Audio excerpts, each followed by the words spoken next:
Hello Dabblers, JP here, talking about Kings of War's new release, the Riftforged Orcs, and how I'll be using them in Kings of War.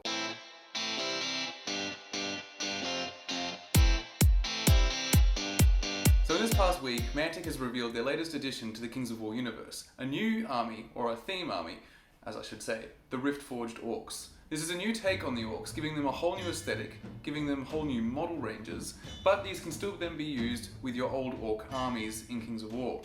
So what this then does is it kind of brings these superpowered Orcs. So the lore behind it is that we had the whole Halpi's Rift campaign. So Halpi's Rift was a supplement book, and the lore within that book was stating that there was a war within the Halpi Mountains where a rift was formed, a nexus.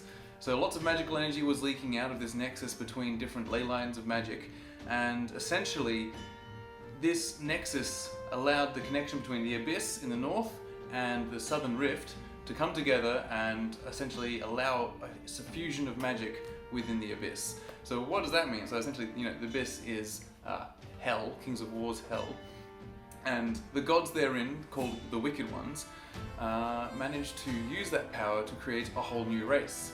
How did they have so much time to do it? Well, apparently in the Abyss, time is a bit bendy-wendy, and so it doesn't really actually follow normal linear rules. So they had plenty of time to actually make an army, the Riftforged Orcs, from their old Orcs and using new souls, and then have them fight demons within the Abyss for many years until they came out essentially combat ready for all kinds of battles and ready for even more war.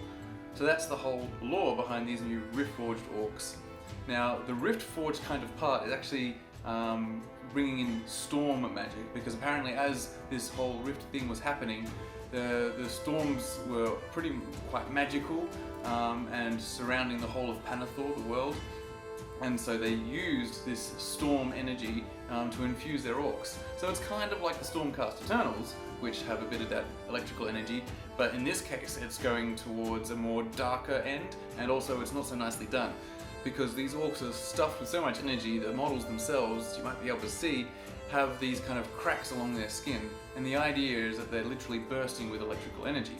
And so this is definitely a new take on the orcs. We've had your classic Games Workshop orcs, you've got your Tolkien orcs, which are all runty in comparison, and then you have the newer Age of Sigmar orcs, and so they got much bulkier with the iron jaws, but now this is the first time I think we've got something that's taken a bulky edge, but then instead of just giving them more bendy armor, not bendy, beaten up armor, Mantic has made sure to kind of give them more of a polished look, that their armor is well maintained and their weapons are new and also well maintained, because the idea is that these orcs are so driven into war, not just fighting in general, because that's always been the previous thing, is that orcs in general liked to fight, and that was always, that's fun, orcs want to fight, so they'll be good in battle, but they always never really put much effort into the actual logistics of fighting, that is maintaining up weapons and armor, producing weapons and armor, and all that kind of stuff.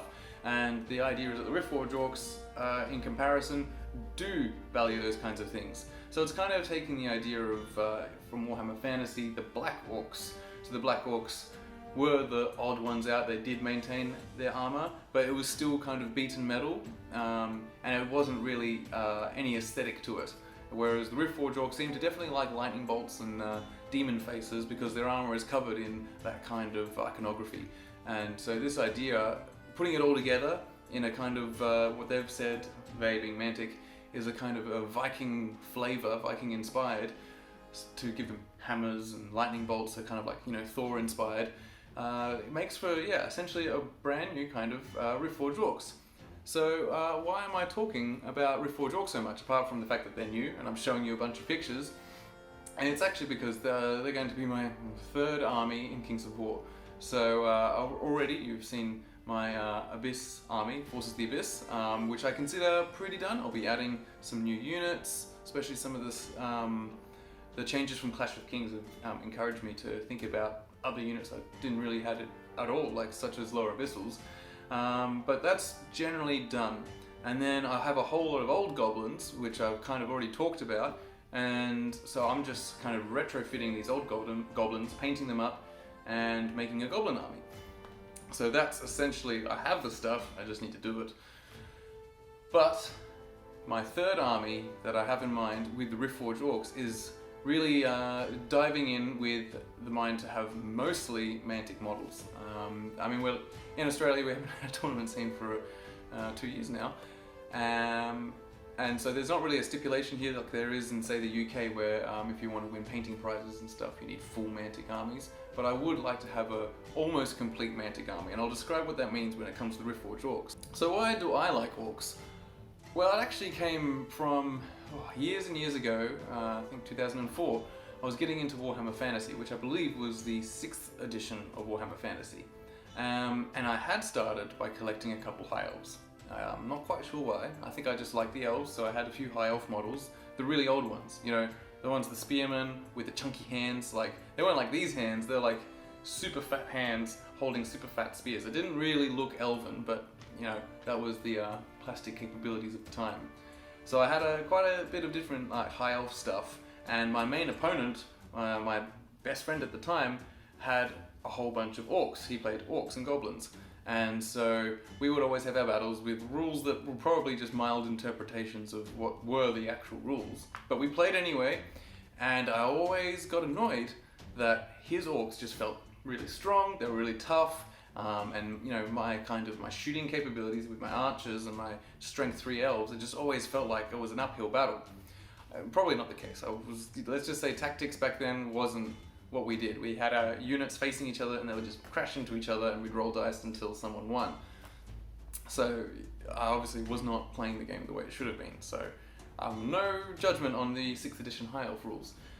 But what this did mean is I always had this impression that Orcs were better than Elves. Probably not right, but I wanted Orcs. I saw those, and as always happens, I think I always hear everyone's story, as we all go from being really into Warhammer as a kid, and then going through our teenage years, and we get into other things. Me was World of Warcraft, and him, but he got into it a lot more than me, and essentially didn't want his Orcs anymore, and so I bought his whole collection, and that's where it started with Orcs. So with that, I then started making Fantasy Army with Orcs, and I enjoyed it, putting it all together. But then, you know, obviously even I got off Warhammer as I went into university. But then after I finished university and I found some people again, and we started playing, and you know, I was bringing more of an adult brain rather than a child's brain to playing Warhammer. I started to realize that there was one problem with the Warhammer Fantasy Orcs, and that was essentially the unreliability of their play. And you know, it all comes down to things like the animosity rules, and essentially that a lot of their bonuses were very situational, and their magic, which they were restricted to their own laws, essentially didn't have the kind of damage output that you were seeing with all the other laws that people could have access to. So that's where I kind of fell out of love with Orcs, essentially. So I kind of stopped with fantasy at that point, as the Orcs just continued in 8th edition to just not be very good. I did play quite a bit, but I never could quite get it to work unless I did the one thing that everyone did, that was using Savage Orcs with the Shaman, a Shrunken Head, and then a whole bunch of War Machines, and that was literally the only way. You couldn't take Black Orcs, you couldn't take regular Boar Riders, or anything that was, you know, part of the big army list that you want to take. But now, with Kings of War, the whole animosity thing is gone, restricted laws, gone. You have instead a completely different playstyle when it comes to Orcs. You know, it's not so much weight of numbers. I mean, it still is, but it's literally instead just weight. So that all the units come in with pretty solid stats, and they come forward as a wall of flesh that just cannot be stopped, and they will destroy. And it's, you know, it's not quite like Goblins. Goblins have their own thing where they are weight of numbers, but that's it. It's just literally how many Goblins can you kill? Can you kill enough? Whereas the Orcs are more like, can you kill us before we get there? That sounds cool. And I do actually have some old Mantic Orcs, because back in 2010 I did a big order of one of the original boxes of the Orcs, because I just needed more bodies for my Orc army, because even though I did buy all of my friends' Orcs, it wasn't enough. You know, when you're a kid you don't actually buy all that much. So that's where my, I guess, my relationship with the orc armies in general has come along. And now finally, when I saw these Riftforged Orcs, I saw that as a way to get started completely again with the orcs, using some of my old ones to begin with, as I need to, bolster my armies. But my idea in the end is to go fully into the Riftforged Orcs because that aesthetic, that is what I like. So I did mention before that what I did get into in my teenage years was World of Warcraft, and I think that obviously left a major impression on my brain because now when I see things that are World of Warcrafty, Warcrafty I should just say in general, such as big shoulder pads, that's very, Warcraft orc, and lots of bright colours, things like that, all these use of primary colours. I think that just looks amazing. And so when people were pointing out the Riftforged Orcs with their giant shoulder pads and stuff were looking quite Warcrafty, I'm like, yeah, they are. That's amazing. I'm going to do it. So I thought, well, firstly, I'm going to make sure they have all their shoulder pads because it's Mantic is cognizant of the fact that people don't want their things to look too much like cartoony or like other things. So they have made it that all the models can not have shoulder pads, or they can have one shoulder pad, or you can choose. So the sprue is quite malleable in that respect. But yours truly, I'd probably go with full shoulder pads. Everyone's going to look really chunky, and essentially all look like orc warriors about to go on a raid together. I don't know why you just have orc warriors. Usually need some heals. But that's kind of my idea. And so, take a look at the army box. That's probably going to be my first purchase. It's just getting that army box to, slowly get in, because I've got the goblins to paint, and I've still got maybe some of the new units of the abyssals as well. So just dip my toe in with the army box, which gives you quite a good sample of things. And then I'll probably get the mega army box later, just to essentially bolster the entire army. But the one thing that I do want to change, so this is why I was saying it wasn't going to be a full Games Workshop army, was the fact that it has the Cyclopses as Thunderseers. So the Thunderseers are supposed to be these Cyclopses that have been taken to the Abyss and twisted by the wicked one Garkan, who made the Riftforged Orcs, and essentially been empowered with the ability to see into the Rift, but at a great cost. They're essentially being tortured all the time with this ability to see their own deaths in the future. So that's really cool, and I don't actually mind the models, but for me they present a perfect opportunity to bring in what is the classic Warcraft Orcs ally, the Tauren, so the Minotaurs. Essentially it's Minotaurs, but with a bit more shamanistic looks to them. So what I will be doing over probably next year is trying to source some 3D printed Minotaurs that look like Tauren. And I found a few different ones. There's a few that actually just call them straight up like World of Warcraft Tauren, 3D prints and those kinds of things. And so I think I'll just get a little collection of those to make up for my Thunderseers, and I'll sell off the Cyclopean Thunderseers that come in the box, because that will then perfectly make the army really Warcrafty, and then when anyone sees it, they will just be like, oh yeah, that's Warcraft. And yeah, obviously that's usually what you want. If you're trying to do a style, you want it to be obvious enough that you don't need a little placard next to it to explain it. So what kind of works with this is that I still have in my collection, obviously, the very old orcs, which I maybe won't use. I have old Mantic orcs, which I will use. So I've got, essentially I think I've got the Great Axe and just Axe. So that's just the basic infantry. But what I do also have is I did try and buy some Age of Sigmar orcs. So I didn't get any of the main Iron Jaws kit, but I did get when the Maw Crusher came out. So I'm just gonna get it. So this is one model that I did get and I just dropped. So I might have to touch up some of the painting. But I think it's okay. Chip damage is okay because he's supposed to. But this is the Maw Crusher. So I purchased this essentially the moment it came out. I wanted a Maw Crusher because I mean, look at it, it's a big beastie. And then I painted the rider, and then never got around to painting the rest of him, the whole Maw Crusher, because it just seemed very daunting, and I was struggling to figure out how to put him into Warhammer Fantasy, which I was playing at the time, because this guy compared to the old Wyvern model, well, yeah, essentially I think he's about 5 times bigger. He's definitely too chunky for a 50mm base. But what I do think is I think he could probably get onto a 75mm base, which is the base for a Crodger on Winged Slasher, or Winged Slasher. Or in this case, I think it would be the Stormcaller.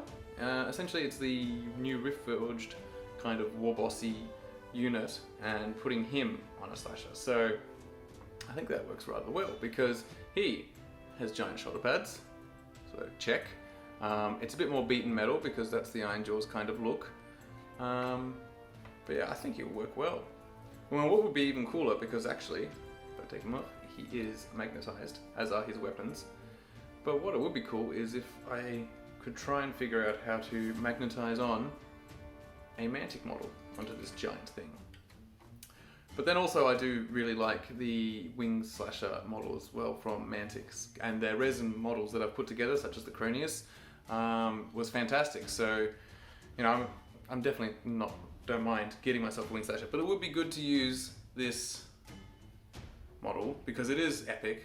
You know, Games Workshop do produce some amazing giant monsters. Essentially, the moment 2010 hit, they figured out how to make giant monsters and just pumped them out ever since. And the problem is they're just getting more and more giant, so they don't really work in Kings of War. But this one might just, especially if I maybe put it on a cliff or something. So that's just talking about the Riftforged Orcs that are going to be available soon. But then in March next year, I think we'll bring up a picture here, there are these Manticore riding orcs. So they're really cool. So essentially that's their flying unit, and then you've got the non-winged Manticores, and that's for the heroes, it seems. So these are really cool units, and then they've got these giant other units. They've got this kind of what looks like a giant equivalent, or maybe not that big, I'm not sure. I think it's 50 mil base, so monster equivalent, but that looks really twisted and nasty. And then there's this thing that glows and can shoot, so they're even gonna have some shooting capabilities. And so I've heard that the whole idea of this army is that yes, it's going to be orcs, yes, they can hit hard, but they're actually going to have quite a bit of little shooting options to help support them, because, you know, the classic thing is the orcs kind of just don't have any of that. They move forward, your turn, move forward, try and get into combat, and that's how they operate. You know, they have some spells and stuff to help support, but usually it's about supporting the combat. So the fact that there's going to be a little bit of shooting in there, as an Abyssal player and a Goblin player, you know, I'm happy with that, because I'm kind of used to all the shooting, at least in those armies. So yeah, let me know what you guys think of the Riftforged Orcs. I keep looking over there because that's where the list is. But let me know what you think of the Riftforged Orcs, and whether you're going to get some, and what parts you like of them, what you don't. Are you going to get the whole thing Mantic, or are you going to only pick and choose? I mean, the infantry, I think nearly everyone can agree, the infantry is amazing, because there's a few ranges of Mantics that are getting a little bit old, just because those were the first that they ever produced, and those were based on, you know, the technology they had at the time. And it's, you know, it's hard to replace whole sprues when, you know, people maybe have already bought them. They don't want to buy new stuff, so it's best to try and release a new army that will then pull people into orcs over there, and people who've already got orcs will probably want to go there too. And so I can see the pattern why they want to do Riftforged Orcs. And so I expect the other range that everyone points to that is a bit old is the elves. I don't mind the elves actually, but a lot of people find them very flimsy and the poses a bit odd. And so I can imagine that if they do want to do elves again, chances are they'll do their own elves that then can also be used by elf players, because I think that's the best way to do it. They've already got elf sculpts that are made of plastic, you know, so they've done all the hard yards of sculpting them, so that's probably the strategy.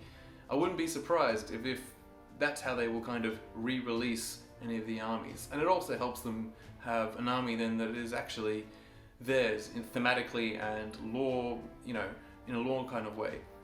You know, because no one will be able to put into Riftforged Orcs and just say, oh, that's, you know, that's Tolkien derived. I mean, orcs are, of course, but you can't say anything like of the background of how they were made and all that kind of stuff, crafted by gods. That's all kind of quite unique, and so I think that's maybe what they'll be doing when they try and go towards maybe the elves again. Maybe they'll use the Twilight Kin as a release to bring in some new elves. So they'll bring in some new sculpts, and then they can really bring in the whole Night Stalker element, because they're really heavily leaning in with that in Armada, where all the ships are really like influenced by Night Stalker, which wasn't really, obviously there used to be just Dark Elves, and Dark Elves didn't have really any of that kind of Night Stalker, Cthulhu kind of look to them. So I think that's a good idea, if you're watching Rob. Anyway, that's all. So please, yeah, like and subscribe if you like this video. I'll be having, now that we're out of lockdown, I can do some battle reports. I'm going to try some simple, just slideshow picture battle reports, because I need to practice that as we have a tournament coming up, and that's how I want to try and cover the tournament. Just like Death by Dragons and Andy Ransom and Andy2D6 did. They did those kinds of battle reports and they look hard, so I need some practice. So I'm going to try and do that this weekend, take a lot of pictures and talk about them in a way that makes sense. I would like to keep doing the video kind of battle reports as well, and I will, but that obviously requires not a tournament situation. You need to actually, make sure the other player really wants to do it, and you've only got 50 minutes per person in a tournament, so there's no just standing there with a camera recording. So yeah, that's what I've got in the future, and I'll be talking about Clash of Kings as well, and then maybe show some painting if you guys can handle my painting. And I've also got a present coming on the way from Florina for our anniversary, which is very exciting, and I'll be doing an unboxing video for that. So I mean, there's loads of content.